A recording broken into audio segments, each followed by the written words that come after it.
Hi guys, this right here is the Clam Shell Pouch and it has a zipper, and I'm going to zip it up, and it has tabs on either side, and it has this little side portion here with a lovely little binding, and this hole has to be here because your zipper has to come out this side here. So let's see what we need to make this clamshell pouch.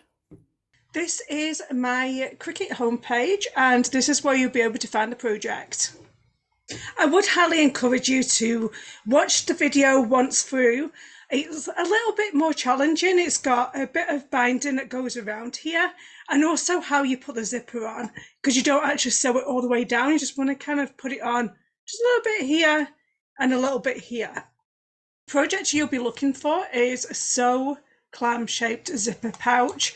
This is everything you need, but once you press on the Make It button, it's going to cut everything out for you. Please take a moment to check out my YouTube channel at the end of this video. Don't forget to press on that bell icon so you will not miss any of my videos, and press subscribe. There are so many videos on my channel. I have over, well, it's 542 right now and counting. I upload generally every Wednesday. However, during December, I am doing my type of Vlogmas, where we are going to be making a Cricut project every single day. Well, until the 24th anyway. Once you press Make It, it's going to bring you up to this screen. It's going to tell you that it's too big for a 12 by 12 mat, and you're going to need your 12 by 24. So you're going to press OK here, and this is where it says 12 by 24, and you're going to want to make sure that it is printing on 12 by 24, because the Cricut will still take a 12 by 12 mat through. I didn't realise that, even though it should be on 12 by 24. So there's that. We're not going to mirror it. We're going to keep everything exactly the same. And then section 2 is all of your binding pieces. So they are also on the bigger mat. So you're going to want to make sure this is on 12 by 24. And you don't want to interface any of these sections, like I said. And then the last one is the internal part of your pouch. So let's go ahead, and we're going to press base on number 1 here. And we're going to make sure 12 by 24. Continue. Cricut Maker needs to be on for it to connect to the pattern. So make sure that your Cricut machine is on. And also we're going to press on this cotton bonded fabric. If you don't know how to find this, you can always click this button here, and it lets you browse through all of the materials, and you can type fabric and search. And it gives you a list of all the different possibilities of different fabric. So if you actually know what kind of fabric that you are sewing with, you can just go ahead and click one of these. So I'm going to need to cancel out of this. So I'm going to do cotton bonded fabric. Now we're going to ignore this, and we're going to apply more pressure. And we also need to change this tool, because I'm not convinced that this can actually cut through this with that anyway. So I'm going to change this to the rotary blade, click apply, and everything is ready to go. So you can go over to your machine now and load it up, and you can run the fabric through. Now, right now, my rotary blade is getting a little bit dull because I've been cutting a load of fabric. So what I am going to do is have my Cricut cut it out 3 times. And in order to do that, when it stops cutting, instead of unloading it, don't unload the machine, just press the C button again, and it'll take it back through and do another cut. And you can do that as many times as you like. I'm going to do it about 3 times. So I'll see you when everything is cut. This here is stabilizer. It's a heavyweight woven stabilizer. So it's like 100% cotton on the back, and on the front, or whichever way you want to call it, is like a glue, and it adheres to the fabric. I am going to apply this to both the internal and the external part of the pouch.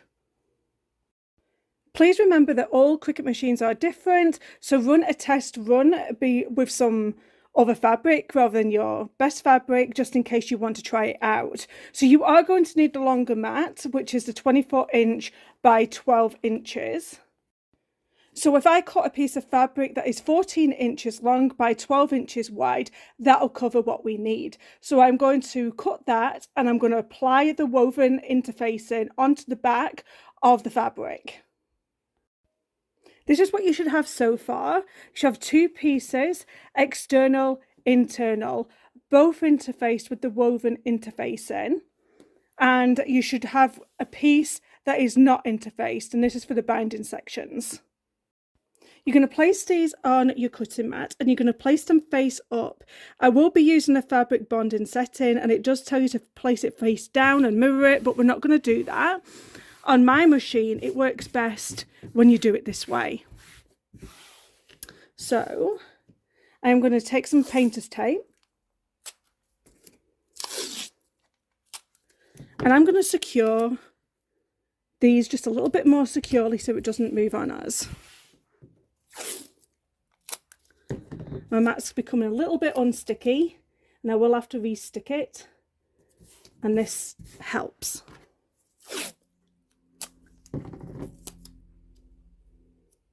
When it comes to the Cricut, you really want to double check everything. So basically, we're on to number 2 now, and on here, I'm going to have a look. So we're going to need a piece of fabric that is at least 7 inches across here and at least 16 down. You are able to move some of these around so you don't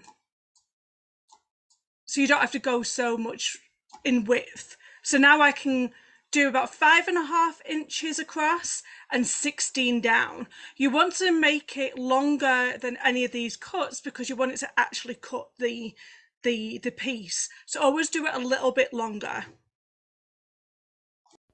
You're going to get your external and your internal pieces of fabric and you are going to put them wrong sides together, and you're going to make sure that everything is going to be lined up. So you're going to put that on top of the other and make sure that these sections here are lined up. And then once you know they are, you're going to pin. You're going to take this over to your sewing machine and you're going to do some quilting lines going all the way down. You're just going to do a straight stitch going down, and you're going to do them about 2 inches or 3 inches apart. You don't have to do them really tight. All we're doing here is just trying to attach both of these fabrics together. So this is what it looks like. We're going to take the binding strips here. I'm going to place them onto these end bits here. So I'm going to do this. I'm going to get some wonder clips. And you're going to sew along here. From this point here, you're going to turn your pouch around, fold this up, fold the 2 longer sides in.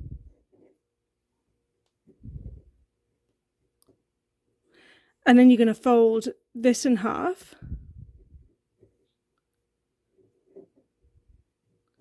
And you're going to fold it over again, like so. And then you're going to stitch this into place.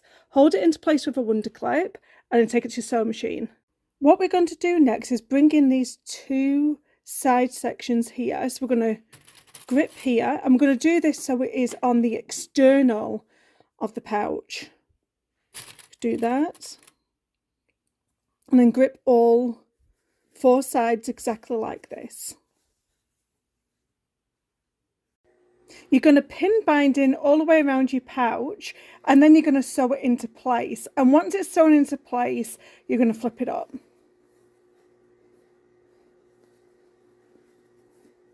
Then you'll turn it around to the other side. Fold this back here, so it's getting rid of all of your raw edges. Then you're going to fold in half and you're going to fold over again, like so. And you're going to create a binding like that all the way around your project. Take your time. As you go around, just clip and then keep going. Then take your sewing machine and sew it all into place. Once this side is done, you're going to do exactly the same thing with the other side. I press these creases down with an iron so it lays flatter. Now, if you want to, you could be done. You could just put a cam snap here and you'd be done. I'm going to go ahead and put a zipper on it.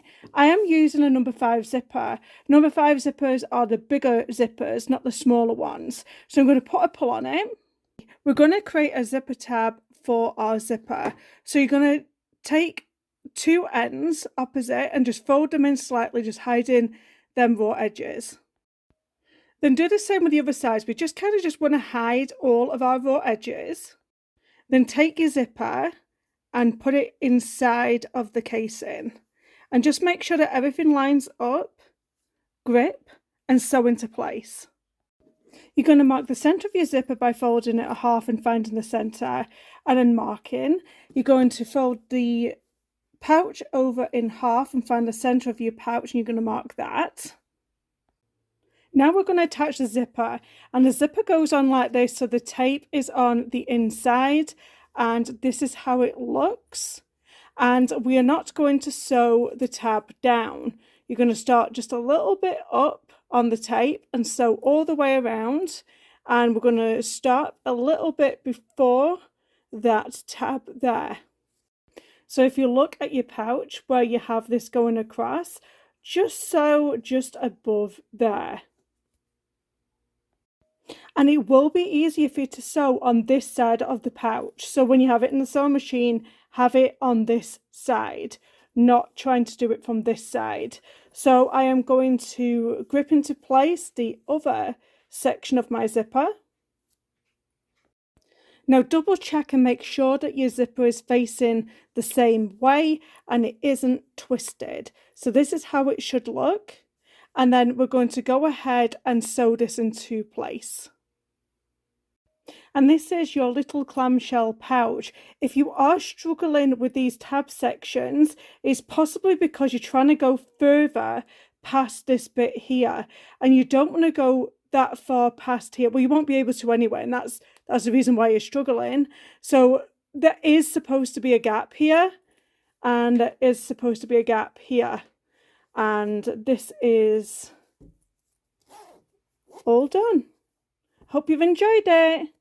See you in the next video.